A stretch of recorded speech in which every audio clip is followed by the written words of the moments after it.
కృష్ణా జిల్లా మచిలీపట్నంలో దారుణం జరిగింది.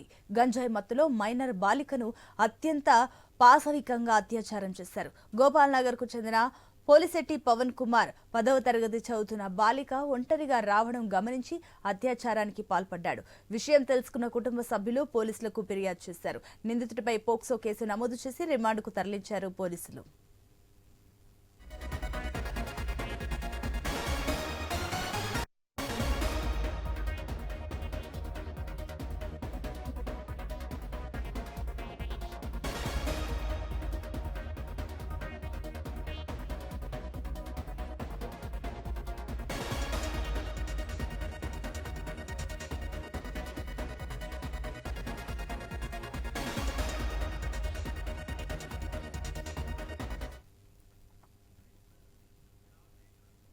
కృష్ణా జిల్లా మచిలీపట్నంలో దారుణం జరిగింది.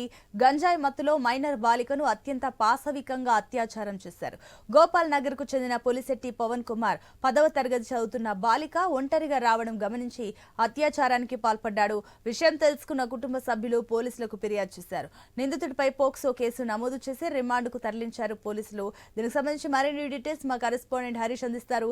హరీష్, ప్రస్తుతం కృష్ణా జిల్లాలో ఈ వ్యవహారం తీవ్ర సంచలనంగా మారింది. మైనర్ బాలిక పైన జరిగినటువంటి అత్యాచారానికి సంబంధించినటువంటి వ్యవహారంలో గంజాయి మత్తులో దారుణం జరిగినట్టుగా స్థానికులు గుర్తించారు. ఈ ఘటనతో స్థానికంగా తీవ్ర విషాదం అనుకున్నటువంటి సిచ్యువేషన్ ఉంది. పోలిశెట్టి పవన్ కుమార్ అనేటువంటి వ్యక్తి గంజాయి మత్తుకి అలవాటు పడినటువంటి వ్యక్తి అక్కడే స్థానికంగా ఉంటున్నటువంటి గుమస్తాల కాలనీకి చెందినటువంటి ఒక మైనర్ బాలికను గుర్తించి ఆమెను 10వ తరగతి చదువుతున్న నేపథ్యంలో పేద కుటుంబం కావడంతో మైనర్ బాలిక